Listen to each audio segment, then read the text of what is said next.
la route où le monde a détourné le regard. Ethan Walker n'aurait jamais dû se retrouver étendu au bord de cette autoroute. À 34 ans, récemment libéré du service actif, il s'était imaginé une fin de combat paisible, des dossiers, du silence, de longues nuits sans alarme. Au lieu de cela, il était affalé sur l'asphalte froid d'un tronçon oublié aux abords de Denver, le corps tordu dans une posture qui parlait de choc et de rejet, comme si la route elle-même l'avait repoussé. La pluie tombait sans pitié. Elle rendait la chaussée glissante, au point que la surface reflétait des phares brisés, des traînées blanches et rouges filant près de lui comme des comètes insouciantes. Les voitures passaient en trombe, leurs moteurs sifflant dans la tempête, leurs conducteurs enfermés dans leurs coquilles de métal chaud, inconscients ou refusant de voir, l'homme qui s'effondrait entre les voies. Aucun frein ne cria. Aucune portière ne s'ouvrit. Le monde continua sa course. Ethan se traîna de quelques centimètres vers la bande d'arrêt d'urgence, les muscles tremblants sous un poids qui ne répondait plus. Le sang imbibait l'avant de sa vieille veste militaire, assombrissant le tissu jusqu'à ce qu'il colle, lourd et glacé, contre sa poitrine. Sa jambe droite brûlait d'une douleur profonde et diffuse qui lui disait que quelque chose était brisé, bien au-delà d'une simple entorse. Elle refusait de lui obéir, encre inutile qui le clouait au sol. Sa vision se troubla. La pluie se mêlait au sang sur son front, glissant dans ses yeux. Il cligna lentement, forçant la mise au point, regardant les phares s'étirer en longues lignes indifférentes. Pour la première fois depuis des années, la peur s'insinua en lui, non pas la peur vive et utile du combat, mais quelque chose de plus calme et de bien plus dangereux. Ce genre de peur n'avait pas d'ennemi à traquer. Des fragments de mémoire revinrent sans prévenir. Des pas trop proches derrière lui. Une poussée soudaine. Le craquement dur et indiscutable d'un os heurtant le métal. Puis le rugissement de la circulation tandis qu'il roulait sur la route, le souffle arraché de ses poumons. Celui qui l'avait attaqué était déjà parti, ne laissant rien derrière lui. Ni mots, ni raison, ni même la dignité d'une explication. Ethan avait appris depuis longtemps que le danger ne s'annonçait presque jamais. Il arrivait en silence, avec décision, et disparaissait avant même que les questions puissent naître. Il posa la paume contre le bitume, les doigts raclant inutilement le gravier humide. Ses forces s'épuisaient plus vite qu'elles n'auraient dû. Il avait survécu à pire, aux tirs déchirant l'air, aux explosions transformant la nuit en plein jour, aux missions où le sommeil venait en minutes volées entre deux menaces. Mais ceci était différent. C'était le silence. Aucun ordre hurlé à son oreille. Aucun coéquipier pour couvrir ses angles morts. Seulement la pluie qui frappait régulièrement son crâne et la lente, terrifiante prise de conscience que le monde continuerait très bien sans lui s'il cessait de respirer ici. Un souvenir remonta, sans y être invité. La poussière et la fumée. Un camarade blessé glissant entre ses mains. Ethan l'avait quand même traîné, les muscles hurlants, refusant de lâcher prise. Pas aujourd'hui, avait-il murmuré alors, croyant à ces mots de tout son être. Maintenant, il essaya de les prononcer de nouveau. Ses lèvres bougèrent à peine. L'obscurité se rapprochait, rétrécissant son champ de vision. Le froid s'enfonçait plus profondément dans ses os. Quelque part, bien au-dessus de lui, les feux de circulation changeaient de couleur pour personne qui ne le remarquait. Ethan Walker, ancien Navy SEAL, gisait brisé au bord de la route tandis que la ville respirait autour de lui, indifférente et ininterrompue. Et tandis que la pluie continuait de tomber, il se demanda, pas pour la première fois, si ce tronçon vide d'autoroute serait son dernier champ de bataille. La loyauté sous la pluie. Au début, Ethan pensa que la chaleur contre son flanc n'était qu'un autre tour de son esprit déclinant. Les hallucinations ne lui étaient pas étrangères lorsque la douleur et l'épuisement s'alliaient. Il supposa que ses pensées cherchaient du réconfort, l'inventant là où il n'en restait plus. Puis la chaleur se déplaça. Un poids solide se rapprocha, stable et délibéré. Un pelage rêche frôla son poignet, trempé et imprégné d'odeurs de pluie et de terre. Ethan força ses yeux à s'ouvrir.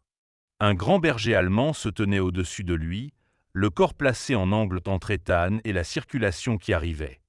La pluie ruisselait du museau sombre du chien, goûtant de son épais pelage noir et fauve terni par la crasse et les intempéries. Il était puissamment bâti, athlétique, non sauvage, sa posture équilibrée et intentionnelle. Ce n'était pas un chien errant façonné par le hasard, mais un animal de travail forgé par la discipline. Une de ses oreilles portait une petite entaille irrégulière, trace d'une ancienne blessure mal cicatrisée. Ses côtes apparaissaient faiblement sous le pelage mouillé, signe de semaines difficiles sans soins adéquats. Mais ses yeux ambrés, vifs et incroyablement concentrés, ne montraient aucune confusion. Ils étaient entièrement fixés sur Ethan, comme si rien d'autre n'existait. Le chien baissa la tête, renifla le visage d'Ethan, puis s'approcha encore et pressa son corps contre le sien, offrant le peu de chaleur qu'il pouvait contre le bitume froid. Il n'y avait aucune panique en lui, aucune agitation frénétique, seulement un sens du devoir. La poitrine d'Ethan se serra, non plus de douleur, mais de reconnaissance. « Et, mon grand !» murmura-t-il, sa voix à peine audible sous la pluie. La queue du chien bougea une fois, lentement et prudemment, le soulagement se diffusant dans toute sa posture. Il se coucha à côté d'Ethan, puis se repositionna, plaçant son large dos face à la route. Lorsque des phares s'approchèrent trop près, le chien se leva instantanément et aboya d'une voix sèche et autoritaire. Un son grave qui transperça à la fois la pluie et le bruit des moteurs. Les voitures dévièrent. Les pneus sifflèrent. Certains conducteurs ralentirent, surpris par ce défi soudain dans l'obscurité. Ethan observait à travers des paupières lourdes, l'incrédulité mêlée à l'émerveillement. Il n'avait aucune idée d'où venait le chien, ni pourquoi il l'avait choisi, lui. Il savait seulement que, pour la première fois cette nuit-là, il n'était plus seul. Alors que les bords de sa vision s'assombrissaient, Ethan tendit la main, ses doigts se refermant faiblement dans l'épaisse fourrure du cou du chien. L'animal ne broncha pas et ne s'éloigna pas. Il resta parfaitement immobile, comme lié par un serment plus ancien que les mots. « C'est bien, mon garçon », murmura Ethan. La pluie s'adoucit alors, se transformant en une fine bruine glacée, comme si le ciel lui-même avait marqué une pause. La circulation ralentit davantage. Les phares s'allongèrent sur la chaussée mouillée. Quelque part dans ce changement silencieux, l'aide remarqua enfin ce que la loyauté avait déjà revendiqué. Lorsqu'une berline ne ralentit pas, le chien s'avança sans hésiter et aboya de nouveau, plus fort, plus ferme. La voiture fit une embardée brutale et s'arrêta plusieurs mètres plus loin. Une femme en sortit, hésitante d'abord, jusqu'à ce qu'elle voie le sang s'accumuler sous la jambe d'Ethan. Elle s'appelait Sarah Miller. À 42 ans, elle se mouvait avec la vigilance instinctive de quelqu'un façonné par les urgences. Des années passées dans des salles de traumatologie et des ambulances avaient entraîné son corps à évaluer avant même que la peur ne s'installe. La pluie avait défait quelques mèches de ses cheveux blonds habituellement tirés en chignon serré, les plaquant contre son visage pâle et constellé de taches de rousseur. Ses yeux, d'un bleu calme et exercé, embrassèrent la scène en quelques secondes. Elle s'approcha lentement, prenant soin de ne pas effrayer le chien. « Ça va », dit-elle doucement, les mains bien visibles, respectueuses à la fois de l'homme et de l'animal. Le berger allemand la surveillait attentivement, muscles tendus, sans jamais quitter son visage des yeux. Mais il ne grogna pas. Il sentait ce qu'Ethan ne pouvait plus percevoir, que cette femme apportait l'ordre, non la menace. Sarah s'agenouilla près d'Ethan. Ses gestes précis et efficaces. Elle vérifia son pouls, pressa une compresse de sa trousse contre la blessure à sa jambe, observa la respiration superficielle de sa poitrine. « Reste avec moi », murmura-t-elle, sans être certaine qu'il puisse l'entendre. Ethan remua faiblement. Ses doigts se resserrèrent une fois dans le pelage du chien, puis retombèrent, inertes. Sarah attrapa son téléphone et appela les secours, sa voix concise et exacte lorsqu'elle transmit la localisation et la nature des blessures. En attendant, elle suréleva la jambe d'Ethan, stabilisa son cou et parla doucement, l'ancrant par le son et la présence. Le chien resta pressé contre le flanc d'Ethan, lui léchant parfois la pluie sur le visage, l'ancrant par la chaleur et l'odeur. Lorsque l'ambulance arriva dans une explosion de lumière rouge et blanche, même les ambulanciers marquèrent une pause en voyant l'animal garder l'homme blessé comme une sentinelle. Ce ne fut que lorsque Sarah posa une main douce sur la tête du chien qu'il les laissa soulever Ethan sur le brancard, gémissant doucement en signe de protestation tandis que ses pattes mouillées glissaient sur le bitume. Il les suivit jusqu'à ce que les portes se referment. Pour la première fois depuis qu'il avait trouvé Ethan, le chien resta en arrière, assis sous la pluie, les oreilles tombantes, regardant les feux rouges disparaître dans la nuit. À l'intérieur de l'ambulance, dérivant entre la douleur et l'obscurité, Ethan emporta avec lui une pensée claire. Quelqu'un était resté. Ce qui demeure après la survie. Ethan refit surface lentement, comme s'il s'éveillait des profondeurs de l'eau. Le rythme régulier d'un moniteur cardiaque lui parvint en premier, une réassurance mécanique perçant le brouillard de son esprit. L'odeur d'antiseptique emplit ses poumons, vive et nette, remplaçant la pluie et les gaz d'échappement. La lumière appuya contre ses paupières closes, brillante, clinique, impitoyable. Il était en vie. Cette prise de conscience n'apporta aucun élan de triomphe. Elle se posa au contraire lourdement sur sa poitrine, étrange et inachevée. Sa jambe droite était immobilisée, enveloppée d'épaisses couches de blanc qui lui semblaient plus lourdes que n'importe quel équipement qu'il ait jamais porté. La douleur irradiait en vagues sourdes, supportables mais constantes. L'instinct prit le dessus avant la pensée. Il balaya la pièce du regard, compta les sorties, mesura les distances. Des années d'entraînement ne disparaissaient pas simplement parce que le champ de bataille avait changé. Puis la mémoire revint, l'asphalte mouillé, les phares qui passaient, le poids d'un corps à ses côtés. Le chien. Isen expira lentament, la machoire crispée. Être en vie ressemblait moins à une victoire qu'à une responsabilité pour laquelle il n'était pas préparé. La porte s'ouvrit dans un léger déclic. Sarah Miller entra, un dossier glissé sous le bras. Elle avait enfilé une tenue médicale bleu marine, ses cheveux blonds tirés en queue de cheval pratique. De cernes sombres marquaient son regard, mais ses gestes restaient sûrs, déterminés. « Vous êtes réveillé ?» dit-elle avec un petit sourire sincère. C'est bon signe. Ethan hocha une fois la tête. Sa voix était rauque. Le chien. Il est toujours là, répondit Sarah aussitôt. La sécurité voulait appeler la fourrière, mais il a refusé de partir. Honnêtement, aucun de nous n'a vraiment insisté.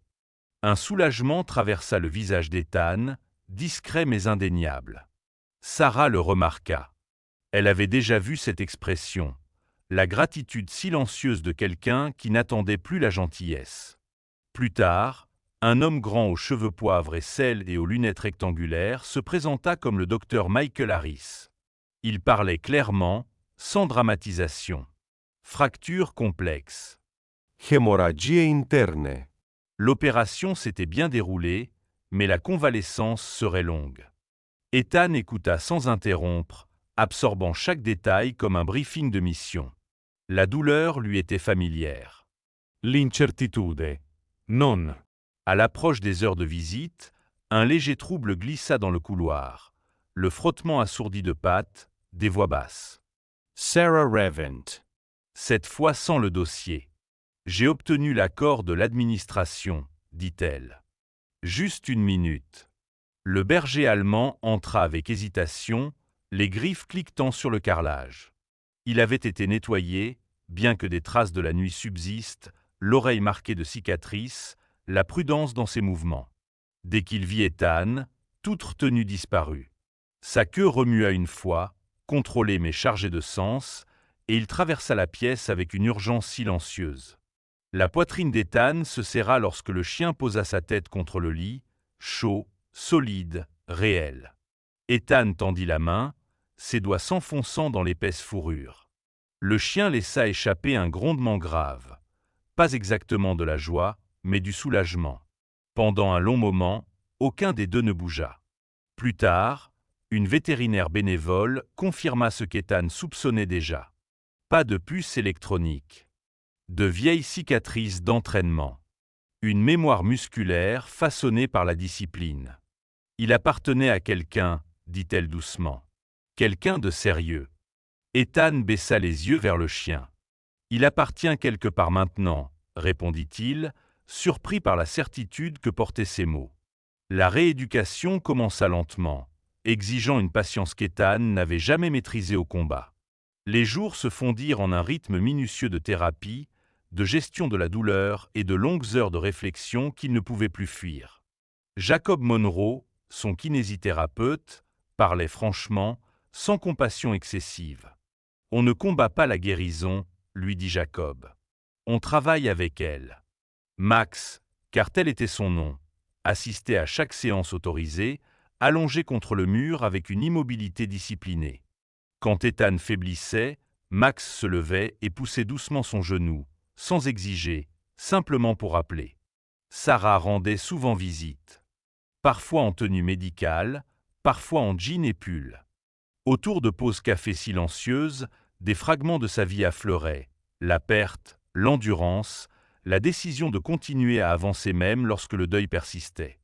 Ethan écoutait. Écouter l'avait autrefois maintenu en vie. À présent, cela lui apprenait le lien. Le passé les rattrapa un après-midi lorsqu'un homme âgé apparut sur le seuil, hésitant, lourd de regrets. Robert Haye avait autrefois été le maître-chien de Max, contraint à la retraite par une santé déclinante. Les démarches avaient échoué. Les appels étaient restés sans réponse. Le système était passé à autre chose. « Max, non, je ne suis pas venu pour le reprendre, » dit Robert doucement. « J'avais juste besoin de savoir qu'il avait survécu. » Max s'avança et posa brièvement la tête contre le genou de l'homme. Une reconnaissance, pas un retour. Le choix était clair. Ethan signa les papiers d'adoption le lendemain matin. Le mot « possession » sonnait faux. Partenariat sonnait juste. Le printemps arriva sans annonce. Ethan marchait plus lentement désormais, une légère claudication dans sa démarche, mais chaque pas était le sien. La petite maison qu'il louait près des contreforts n'était pas grand-chose, mais elle faisait face aux montagnes. Max y installa aussitôt. Ethan faisait du bénévolat dans un centre pour anciens combattants, comprenant mieux le silence que les conseils. Max se couchait à ses pieds, calme et vigilant. Sarah venait le week-end. Plus tard, sa nièce Lily les rejoignit, s'agenouillant devant Max avec un respect solennel. « Il a l'air d'un héros », dit-elle. Max posa une grande patte sur sa chaussure. Accord. Un soir, assis sur le porche tandis que le soleil disparaissait derrière les montagnes, Ethan réalisa qu'il faisait des projets, non plus des issues de secours, non plus des plans de contingence. Juste la vie. Il posa brièvement son front contre celui de Max. « On est chez nous, » dit-il. La queue de Max frappa une fois, ferme, certaine. Parfois, le miracle n'arrive pas avec le tonnerre ou une lumière venue du ciel. Parfois, il arrive en silence, sur quatre pattes fatiguées, à l'instant précis où une âme ne peut plus se sauver seule. La route demeure. Mais personne ne la parcourt seul.